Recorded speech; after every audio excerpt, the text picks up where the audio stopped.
Ainda durante essa entrevista, a nossa produtora em Brasília, a Andressa Tolentino, a André Abreu, disse que as reuniões entre BNDES, aliás, Alexandre Abreu disse que as reuniões entre BNDES e o Ministério da Agricultura estão ocorrendo desde as últimas semanas. Segundo ele, a linha de crédito em dólar pode ter um efeito positivo aos pequenos e médios produtores no próximo plano, tendo em vista que grandes produtores devem ser respaldados pela nova operação.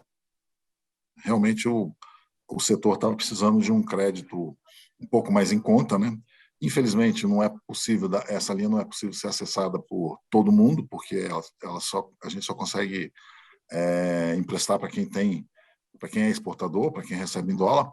Porém, a gente acredita que, como muitos exportadores vão estar atendidos nessa linha com recursos com juros mais baratos do que um real, é possível que parte do plano safra seja atendido por ela. E aí desonera o plano safra e sobra mais recursos para os pequenos e médios produtores que não têm recebíveis em dólar com recursos do plano safra. Eu acredito que em breve será anunciado o plano safra e as reuniões os ajustes, né, os detalhes estão sendo discutidos nas últimas semanas aí, nos últimos dias, e com certeza em breve vão ter o anúncio do plano safra, o próximo plano safra, e o BNDES com certeza vai participar ativamente. O Ministério da Agricultura informou hoje que o desembolso com crédito rural nos 10 meses do atual Plano Safra superou os 290 bilhões de reais. De julho do ano passado até abril, ou seja, nos 10 primeiros meses do Plano Safra 22-23, foram desembolsados 290 bilhões e 430 milhões de reais de crédito rural, 20% a mais que no mesmo período do ano safra anterior. Do total, 171,7 bilhões foram aplicados para financiamentos de custeio. Já as contratações das linhas de investimentos totalizaram 78 bilhões de reais. Para a comercialização foram quase 27 bilhões. E 13,8 bilhões de reais foram utilizados para as operações de industrialização. Ainda segundo o mapa, no período, pequenos e médios produtores contrataram 45 bilhões e 700 milhões de reais no Pronaf, 41,4 bilhões no Pronamp e 203 bilhões de reais de instituições financeiras. Destaque para a região sul, que liderou as contratações até agora, com financiamentos de mais de 95 bilhões de reais. Já está aqui conosco o Miguel Daúde para abordar as notícias desse primeiro bloco. Afinal, taxas de juros e linhas de crédito acabam sendo complementares, né, Daúde? A gente tem uma Selic ainda muito alta, temos linhas de créditos escassas, como a gente acabou de ver, e temos um plano safra que deve ser anunciado aí nas próximas semanas. Qual é o cenário que a gente pode passar para o nosso produtor no próximo semestre, hein, Daúde? Boa noite. Boa noite, Petri. Boa noite a todos. Petri, não é um cenário muito positivo, né? Quando nós começamos pela taxa de juros, nós vimos aí o boletim do Banco Central, a ata, né, da reunião do Banco Central, em que ele coloca que a situação está melhorando, mas ainda não é definitiva. Ele coloca que aumentar a taxa de juros, talvez isso não aconteça, mas cair a taxa de juros antes do primeiro semestre não vai acontecer. Então, nós temos aí uma expectativa, como o Banco Central coloca, né, para ancorar, ou seja, a expectativa de inflação, ela não está vindo para a meta que o Banco Central precisa cumprir, porque o Banco Central é o guardião da moeda, ele tem que preservar o poder de compra da moeda. Uma das coisas que tiram o poder de compra da moeda é a inflação.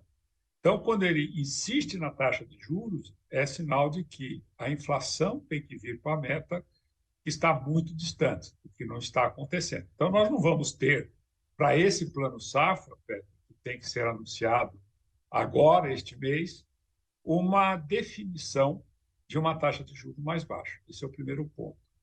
Com relação ao crédito em dólar que nós vimos, são pouquíssimos, raríssimos os produtores que têm acesso a esse crédito, porque esse produtor tem que ter recebíveis, ou seja, eles têm que ter direito a créditos em dólares e que vão funcionar como garantia. Né? Agora, essa de que eu empresto em dólares para o grande não vai pegar dinheiro, então eu vou ajudar os menores. Não, isso, desculpa, não é bem assim, porque os grandes hoje já têm também acesso a esse tipo de crédito. Se eu tenho recebíveis em dólar, eu chego no meu banco e falo, me emprestam dinheiro em dólar. Né?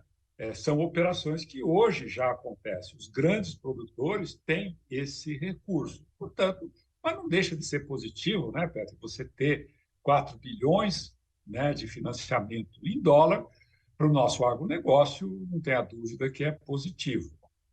Com relação ao plano safra, Petro, aí a coisa está enrolada. Né? Por quê? Porque nós temos que substituir o teto de gasto pelo arcabouço fiscal. E, na realidade, é uma carta de intenções com relação ao que o governo pretende fazer para substituir o teto de gasto. Mas já está decidido que 170 bilhões vão ficar fora, né, desse negócio. Agora, a necessidade de você ter aprovado esse novo modelo fiscal se deve a você ter que aprovar, né, o orçamento, ter que aprovar uma série de medidas que você não consegue fazer, inclusive a reoneração de certos setores da economia, que o governo está prometendo, que é dificílimo isso de acontecer. Então, você tem uma pauta do Congresso que sofreu um engavetamento. Né? Nada anda no Congresso. Né? Tanto que o Lula agora diz que eu vou negociar com os parlamentares essa pauta. Nós temos aí a questão das fake news, nós temos outras decisões que estão ali paradas que acabam impactando e engavetando as pautas principais para a economia. Então, o Plano Safra ele pode ter recursos, não tenha dúvida, mas não sei se esses recursos serão adequados à rentabilidade operacional dos produtores diante de um cenário adverso que a gente tem, visto aí a queda dos preços, né, a queda de venda da própria pecuária, né, que caiu muito, e os preços de soja, milho, enfim. Então, é um cenário muito difícil e o produtor tem que ficar muito atento para que ele não tome, né, decisões que lá na frente vão lhe custar. Perfeito. Daúde, continue ligado no RN, porque no próximo bloco a gente vai ter a estreia do Arthur Miller aqui com a previsão do tempo. Tá bom, Daúde? Boa noite, até amanhã. Ok, estarei aqui. Valeu, um abraço.